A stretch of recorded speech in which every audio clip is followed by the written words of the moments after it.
You can expect Matriphagy to be very heavy, very chaotic, very crazy. Well, I know for sure that I've got some dirty-ass bass tones in there. I really wanted to get some just gritty, slimy Yeti balls bass tone. Also like a different approach, different influences, just kind of all come together. So there's also like that new metal, more hardcore, and then there's like a darkness to it, but it's heavy. It's kind of what we did on the EP, No One Should Read This, and then on the new songs we just kind of turned it up a bunch, and we're able to kind of take that sound and push it and evolve it into something new, a bigger version of what it was. It's a lot like the EP.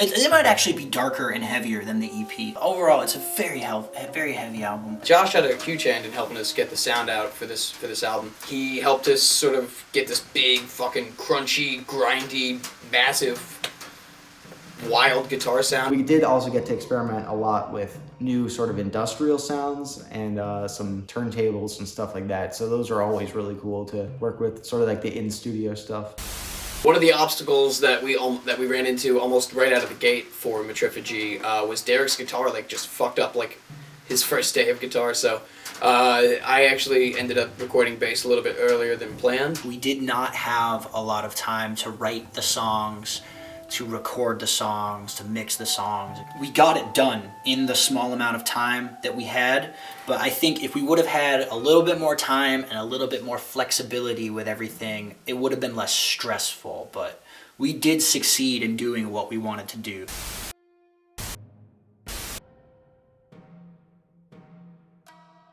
The first instrument was a first act Fender Strat looking guitar. Not a Fender Strat, but it looked like it, but it was complete garbage. But got me into playing guitar. Drums. There was about 50 million of them in my house. I never even thought about another instrument. I just went straight to drums and I loved it and I stuck with it. Probably a recorder in like 4th grade. Everyone had to have one. I'm sure we took them home and no one cared about them. But bass is the real thing that I actually started practicing with and started caring about and investing in. I wish that I could say guitar, but I'm pretty sure it was like a recorder.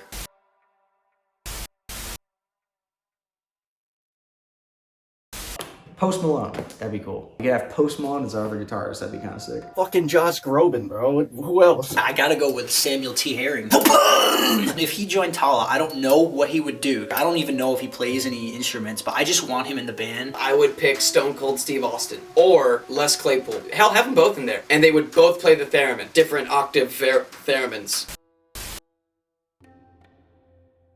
Probably my parents growing up around rock music. They didn't play, but like they were fans of like Paul McCartney, the Beatles, Guns N' Roses, and all the 80s metal stuff. So that's how it kind of started for me. I just loved it so much. I just wanted to, get on stage and play. I don't think I've ever not been into music. Music's been a part of my life as far back as I can remember. Because my mom, she was very into music. I remember growing up, she was always playing Tupac or Jodeci, Mariah Carey, Ricky Martin. Whatever bands she liked, I was subject to that music, and I liked it. It became a huge part of my musical taste. And even though as I got older, I branched out and found different bands that I wanted to listen to, it's always been there and it probably always will be. I grew up surrounded by music, live music, and touring and all that stuff ever since I was 1 year old. I grew up on the road in a tour bus, visiting studios, seeing all that shit. So that's really what got me into it. Being able to see firsthand what the music industry and the music world is like was really inspiring. I always was like, that's what I want to do when I'm old enough. I actually moved to St. Louis when I was about 9 or 10 years old. And when I got there, I didn't have very many friends. I didn't know anybody. And the one friend I did actually end up making, his name was Kyle, and he was like, yo man, you should play bass. I was like, no, I want to play guitar. He was like, nah man, you want to play bass. And my mom got me a bass for Christmas the 1 year out there, and then I've been playing ever since. Red Hot Chili Peppers is my favorite band. Flea is a huge inspiration for me as a bassist and as a musician. Scott Weiland, David Bowie, Coheed and Cambria, Silver Sun Pickups, Steve Rogers, Parliament, Anthony Green, Thundercat, Slipknot, Tool, Linkin Park, Korn, System of a Down, Disillusion, Pathogenic, Samuel T. Herring, Three Doors Down, Disney Villains, Fuel, Alter Bridge, North Lane, and Haken. I like Haken. A lot of hard rock bands and a lot of progressive metal bands. But yeah, that's kind of where I stem from.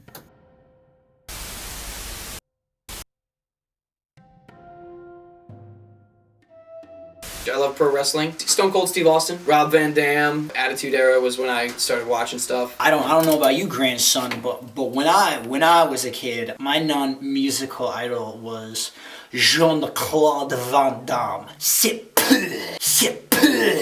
Growing up, and currently still, Trey Parker and Matt Stone have always been pretty huge idols for me. More like fitness athletes. Christian Guzman, Steve Cook. Those two guys right there have like always been people I've been looking up to.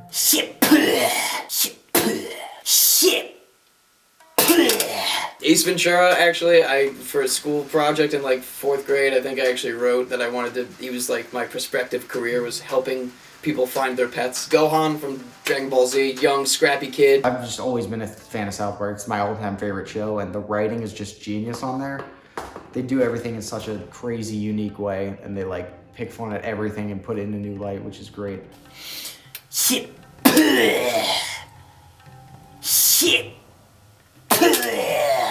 Rudy from Notre Dame is always, the football player Rudy, because I'm a small little dude. He was a small dude who played football and always got tossed around, but he never fucking stopped giving his 150,000%. Book of Mormon's amazing, and all the other shit that they've done, like Team America and stuff, so both of them, big idols of mine. I would love to meet them one day. I'd probably pass out a little bit, but not too bad. He's the reason I took up martial arts. He's the reason that I learned how to do the splits. That scene in Cyborg, when he's doing the splits across that hallway and he's just standing there with a knife and the guy walks under him and he just whoosh. I used to climb up the hallways of my house where I grew up, and I would sit there, and then like when my mom would come over, I'd like grab her hair or something. Like, man, it was, I love him.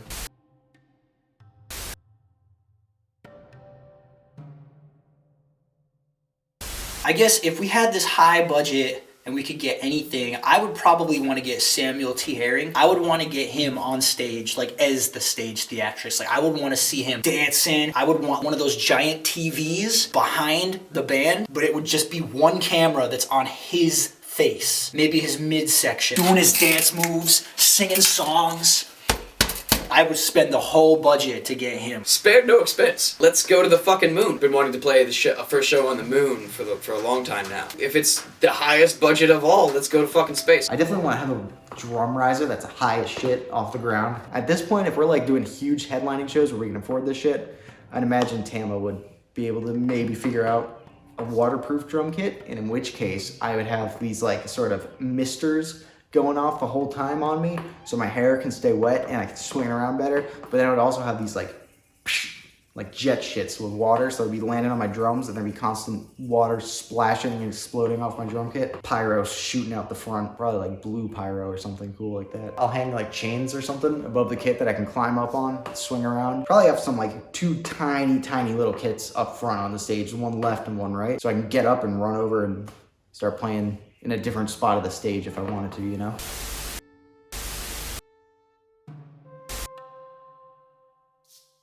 I've played so many shows in my life and so many different bands and projects, and honestly, I can't remember my first show. We played our first show in Brooklyn at St. Vitus. St. Vitus in New York. St. Vitus, January 7th, 2018. It was great. We went wild. I remember, I've never ever felt more free and like playing and going wild than I did when I played with Tallah. I had been in the band for like a week, and I had met the guys in the band for like 2 days. That was our first time not only playing as a band, but like literally meeting Justin, and we had one rehearsal with him the night before. We played the set like twice. Max had reached out to me. I wrote all the lyrics and vocal melodies for the EP in like 5 days. And then I drove 6.5 hours. We practiced for one night, and then the show was the next day. It went really good. I felt really good about what the band was doing and the sound we were going for. And I was really happy to have all these guys killing it on stage. I knew like 80% of the lyrics, and I hadn't been on stage in maybe 6 or 7 years. So I was very used to like being a studio musician. I remember I got off the stage after we finished, and I just like slid down against the wall and was like, that was the show that started it all for me. I can let go and just go nuts and go crazy. After that, we've just gotten stronger and stronger as a band. Gotten really good at making sure we sounded tight and getting more comfortable with the sounds and the image and the sort of direction we were going in. It's kind of sad how many answers I have for that. And it's also sad that I don't want to talk about any of them. You know, I'm not gonna answer that. That's not, yeah. Let's not do that. Let's just say that. Alright, I'll get back to that. I'm pretty desensitized to a lot of the things that happen in Tallah because we all have a very strange sense of humor. So we do some pretty gross things just to make each other laugh. I watched Justin stuff his balls inside of himself, and I'm not proud to say that. I guess it got brought up about like how there's sockets that your balls go into. And Justin was like, dude, there's like sockets in there. Like, look, I'll show you. And he like just like started, the thought of those getting mushed up in there, I can't. That's the worst thing. It wasn't gross for me. Maybe it was gross for other people. So I didn't mind it. So I also got sneezed on by Derrick, and he had a mouthful of pizza. But he tried to cover his mouth when he sneezed. Pizza and snot just exploded out of his hands. There's pizza chunks all over my fucking face and in my hair. Derrick, the look on his face, like he looked horrified. Like he was literally just like...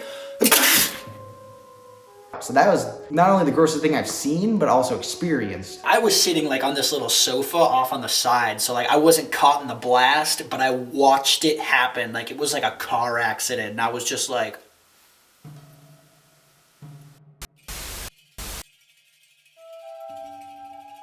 We don't really keep from goofing off in rehearsals, from my perspective. You should be goofing off. You should have positive vibes, but then it's like eventually you get to the point where, you know, someone will be like, all right, let's run this like it's an actual show, and then everybody puts their serious face on and you just blow through it. But it's like, you should goof off. You should have a positive environment because otherwise no one's gonna want to come to practice. Like if it's just work, that's boring. Goofing off during rehearsals is not a huge issue. We usually stay on task. We kind of keep a good amount. We don't tend to goof off too much, but we also look at the bigger picture of things and take it pretty serious so we sound tight and have a good performance for you guys. So we do take it kind of serious, and we kind of save the goofing off for like a break or something like that when we're, you know, getting food or something. I don't know, depends. I feel like I'm usually the one making sure everyone stops goofing off and stays focused. I have like usually two different personalities when we're rehearsing. Usually the one that's yelling at everyone to make sure that we're all getting our shit done and sounding tight. Or I get really lazy and tired and I just kind of wait until somebody tells me what to do, and I slump over and just kind of sit at my drums. I'm either really hungry or really tired, and then I'll be like, is anyone else hungry? And then 99% of the time, Derrick is like, yeah, dude, I'm hungry. I was about to say the same thing. And then Cooper kind of gets angry because he's like, he doesn't like taking food breaks. But then me and Derrick will be like, oh, no, it's cool. Let's get some food. We'll go to like Red Robin or some shit. And then we'll go there and spend like 2.5 hours there. I'm either yelling at people and making sure we're doing shit or waiting until other people are hungry so we can go get food.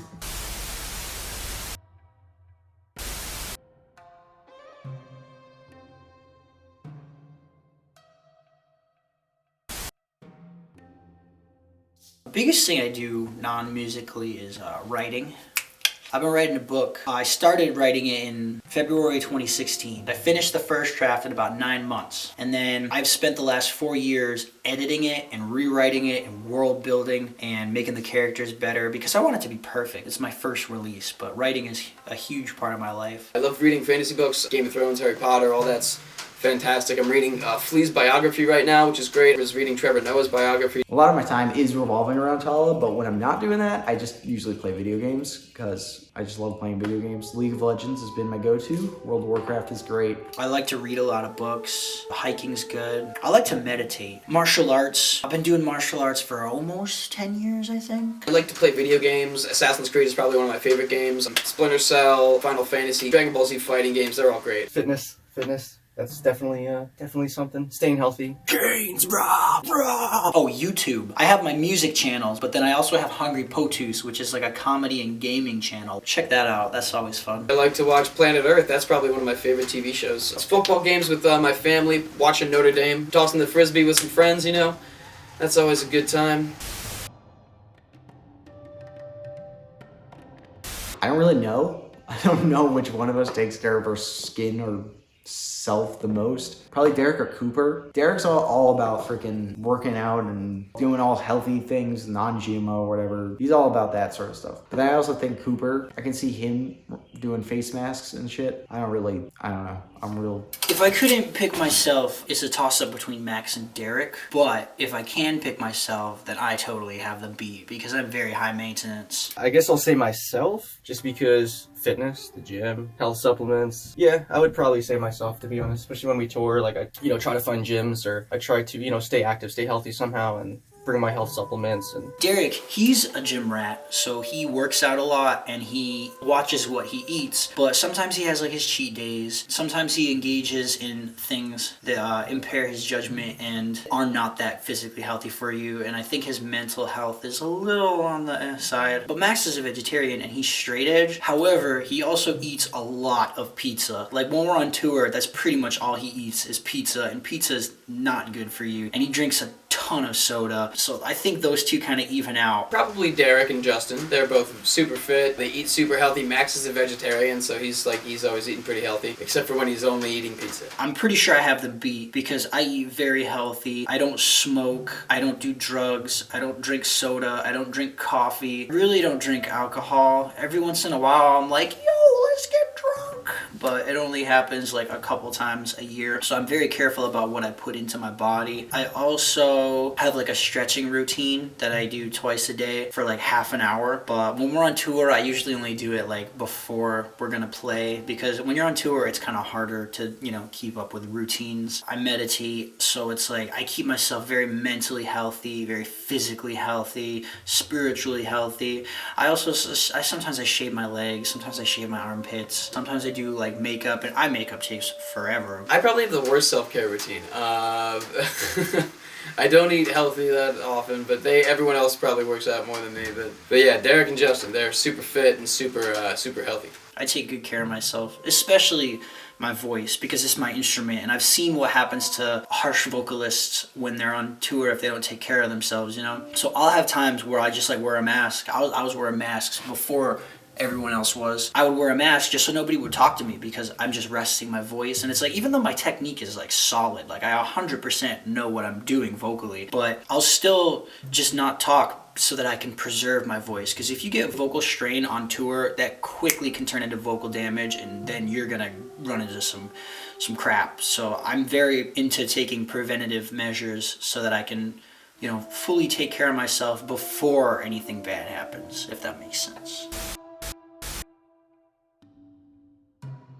I know Max writes like all of the material for the songs, so like when it comes to writing, it's usually just sort of like what makes sense here, what works here. It's not so much a like my idea is better or anything like that. It's just like, does it serve the song? I guess we discuss it as a band. We kind of narrow it down. We narrow it down to whatever is the best decision. That all depends on what the situation is, though. I wouldn't even say there's really disagreements with songs and songwriting. Like usually when I send like an instrumental over to Justin, if he hears something, he'll be like, yo, like for example, with the Silo, when I originally sent it to him, he's like, yo, this song's sick, but there's something about it. And I was just like, all right, what's up? And we figured out that it was just kind of like the song was dragging a little bit. So I just sped up the song a little bit. He was able to write the vocals he wanted over that. Yeah, usually if someone like disagrees with something, we just talk about it. Preferably in video chat, because I don't use a lot of contractions when I type. So no matter how nice I'm being, I just come off as like a dick. So people will think I'm mad when I'm not. Usually we go in video chat so that you can see everyone's cool, nobody's being hostile, and then you just kind of talk about it. It's not like we have like huge disagreements in that, and when there is, it's just kind of collaborative, sort of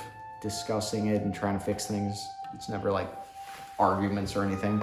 Same with touring. Usually we have to just talk it out. That's the best way to do it. You can't let stuff, bottle up and fester. You gotta, bring it out to the light. Usually, if we can't get there on our own, I think we have someone in our support group will help us get there, or help us come to see each other's, point of view. Waylon Revis, he kind of taught me, like, it's about the compromise. If you are extreme on one side and they're extreme on the other side, you should try to meet somewhere in the middle. You really can't have it one way. If you just want to have it one way, go do a solo project. If you're going to be in a band, you need to be able to work with the other band members. Otherwise, you're going to cause trouble and drama that doesn't need to be there.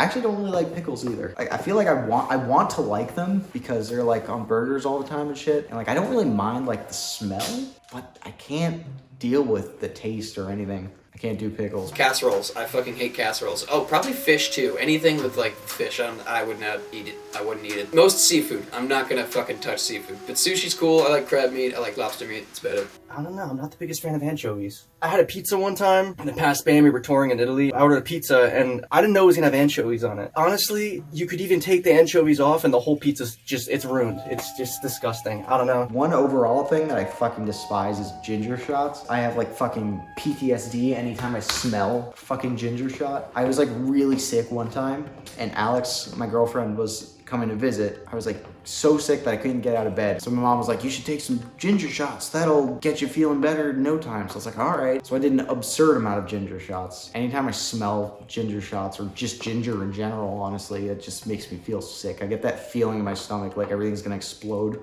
or melt. I don't understand casseroles. I just don't. They unnerve me.